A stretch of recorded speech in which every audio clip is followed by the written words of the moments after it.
சந்தோஷன்றது வேற. எந்த ஒரு இதுவுமே அவங்க சொன்னது ஒண்ணு செய்யறது ஒண்ணு. எதுவுமே அவங்க சொன்னது எதுவும் நடக்கல. இப்ப தாலிக்கு தங்கன்னாங்க, அம்மா இருந்தப்போ கல்யாணம் ஆகிறவங்க எல்லாருக்குமே கிடைச்சது. இப்ப 100ல 10 பேர் கூட கிடைக்கல. அந்த 1000 ரூபாய் மகளிர் உரிமை தொகைனாங்க, அதுவும் கிடைக்கல. பஸ் ஃப்ரீனாங்க, அதுவும் ஒரு நேரத்துல வருது. அதுக்கேற்ற மாதிரி ஒரு ஃப்ரீ பஸ் போச்சுன்னா அதுக்கு டபுள் மடங்கு காஸ்ட் இன்னொரு பஸ் வருது. கூலி வேலை செய்யறவங்க, களை எடுக்கிறவங்களோ 100 நாள் வேலைக்கு போறவங்களோ அதுல போறது இல்ல. அதே மாதிரி அப்ப 100 நாள் வேலை சீராம போயிருந்து இப்போ ஒரு வாரத்துக்கு ஒரு ஆளுக்கும் மறு வாரத்துக்கு ஒரு ஆளுக்குன்ற மாதிரி மாத்தி கொடுக்குறாங்க. எந்த ஒண்ணுமே அவங்க செயல்பாடு ஒண்ணு கூட சரியில்லை.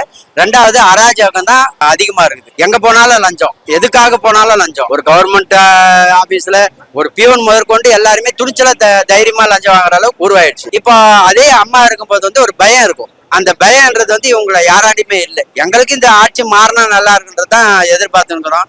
இந்த வாட்டி கண்டிப்பா நடக்கும்னு நம்புறோம். இப்ப ஜனம் தெளிவா புரிஞ்சுக்கிச்சு. எல்லாருமே நொந்துதான், அவங்க படாத பாடுபட்டு தான் இப்ப அவங்க வேலை வெட்டி எல்லாம் விட்டுட்டு இங்க இவ்வளவு மக்கள் வந்துருக்குறாங்கன்னா அவங்களுடைய பாதிப்பு அதிகமா இருக்கு. கண்டிப்பா இந்த வாட்டி ஏடிஎம்கே தான் வரும்.